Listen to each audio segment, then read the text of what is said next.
very well for the sort of strategic overview, but it falls to people such as myself to actually get on with the delivery, and there really is a lot of pressure to deliver from Tim and lots of other people. As you know, it's a 5-way partnership, but I work for the County Council. Now, a lot of you know an awful lot about the Chisholm Trail, so I'm not going to go into great detail about this, but as you see there, I've been aware of the Chisholm Trail for some time. I've known Jim for a long time, and we've been working with the campaign across cycling projects for a number of years now. So it was great to have the Chisholm Trail as part of the city deal, £8.4 million to spend on it. Again, an awful lot of pressure on people such as myself. That's the Chisholm Trail there. Again, I know you know an awful lot about it. For those of you that don't, here's a few of the sort of visions and objectives that I've sort of set out. This is based on a previous presentation I've given. So loads of great things about the Chisholm Trail. And how could it look? And this is one of the things we'll be talking to people about in the consultation.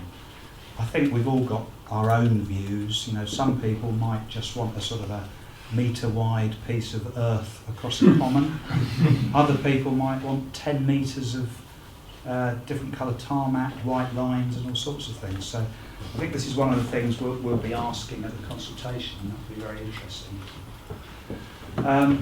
Despite its huge benefits, it really is a very challenging project for many reasons. I think we've got 10 different landowners. We've also got Network Rail. Just to get the land from Network Rail and all the agreements is going to be very difficult.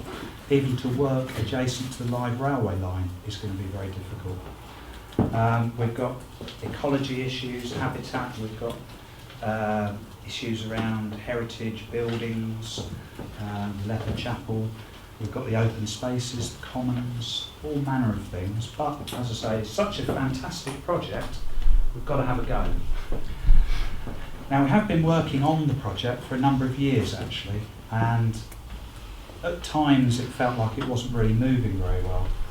So we have actually brought in a consultant, John Grimshaw, who some of you may know. John is, he was the founder of Sustrans. He was also educated at Cambridge. He's got very strong links with Gonville and Keys College, who are one of the landowners, so that's important. John was invited to open Riverside Bridge, even though actually at the last minute he didn't actually open it. Somebody else stepped forward and cut the ribbon, but he was invited to open Riverside Bridge. He's also invited opened smaller things. That's some cycle parking at Mayfield School, which he opened. You'll see John there with the pink blazer on, which wears brightly coloured clothes. But John joined the team about 3 months ago.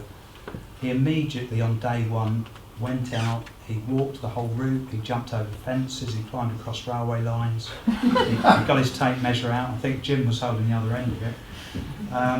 After just 2 days, we sat down with John and we finalised the route. We knew all of the issues, we knew that we wanted an underpass on Newmarket Road, and John was just really into the idea. Fantastic stuff.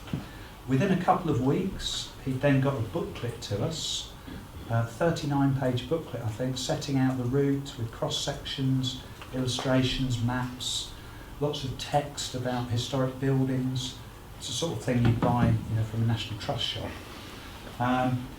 We've since developed that document, and we've now got a document that we can actually consult people on. The document went to the board and the assembly, and it really is excellent. So I mentioned Newmarket Road. Again, these are John's sketches and one of his photo montages. The existing view from the Leper Chapel is of those steps and the embankment, Newmarket Road, and football ground floodlights in the background. So the initial sort of thought was we could put an underpass from the door of the Leper Chapel looking out across a lake which is on the other side. That was the vision, and you'll see that on the bottom right. And I think since the whole process kicked off, we have effectively started the consultation. It's been really useful. This allowed a very good conversation with Cambridge Past, Present and Future, who manage the Leper Chapel. And from those discussions, they weren't sort of happy with that initial idea. Sorry, it's the bottom left that we started with. We've now developed it to plan on the bottom right. So they're starting to accept the idea of the underpass, but moving it further away from the chapel. So again, it's a good example of sort of working with some of the partners, working with John Grimshaw as well, with some really good solutions. Another one of the issues, coming back to the bridge now, the Abbey Chesterton Bridge, is the boardwalk under the bridge. At the public consultation, this emerged as a major issue. There's a lot of conflict on that boardwalk. So on the left-hand side, this is the plan that came in the original booklet I was talking about from John Grimshaw.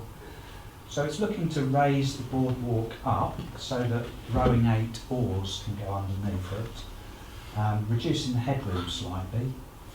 That's now evolved further to the plan on the right, which has a sort of a curved handrail to allow more sort of handlebar space, but it doesn't restrict the navigation as much as the plan on the left. So again, these are just some of the details really and how they're evolving.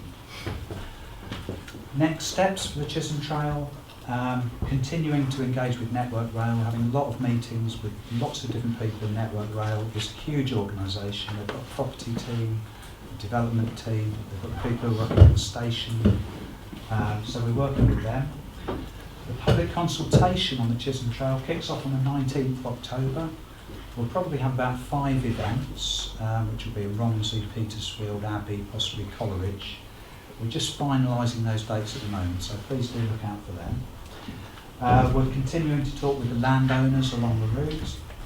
And next week is a very important meeting for the Abbey Chesterton Bridge, which is part of the Chisholm Trail. The architect that we've commissioned is presenting and will give details of the 3 possible options for how the bridge might look. So please note that down, do come along. 6 p.m. at Shirley School in Chesterton. We're expecting probably about 150 people. So the other City Deal project we've got funding for cycling is cross-city cycling improvements. We've got about £4 million for that. This process started off with a workshop. You'll see Robin sitting there on the right hand side. I think the campaign sent about 4 representatives. There was members of the Assembly and the Board, officers from county, city, representatives from some large employers as well. We put plans on the wall and we had a sort of brainstorm to say, you know, what are the sort of schemes we should be taking forward under this banner. We then collected all of that information. We scored it using criteria that we previously used for cycling projects from the AJC. That threw out a list of lots of schemes, many of which were being addressed elsewhere in the City Deal, such as Chisholm Road, Milton Road and Allborn Road. It then left us with 5 projects and 2 reserves. I'll run through them in a minute in case you can't see that plan.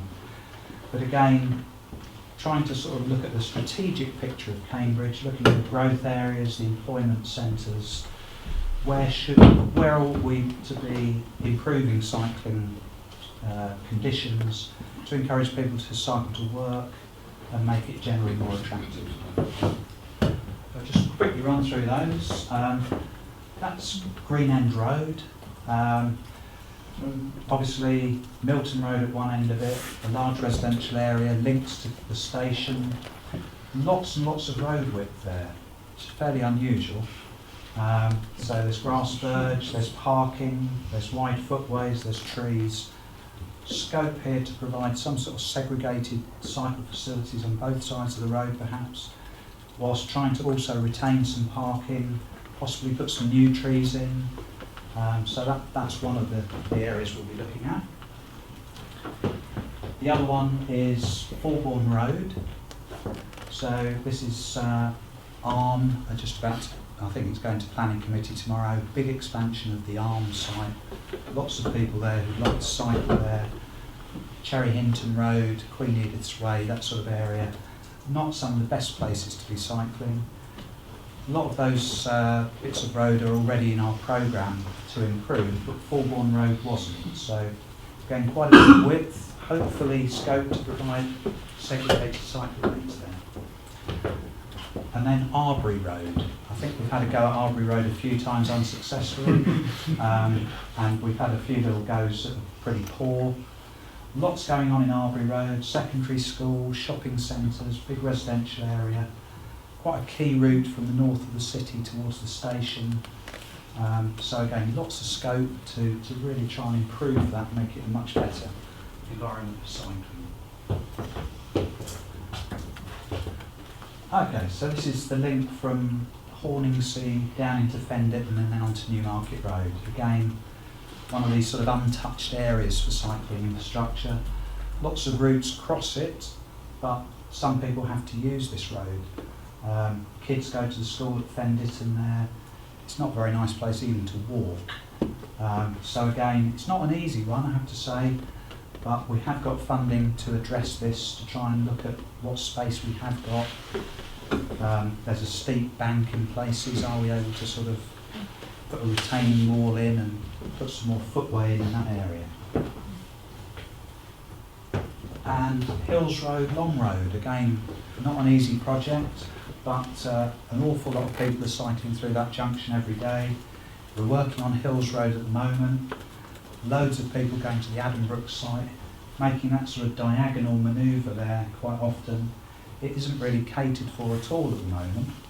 So again, can we redesign that junction, get cyclists to the front of the queue, perhaps put advanced green signals in, and generally provide more protection for cyclists and improve it for pedestrians.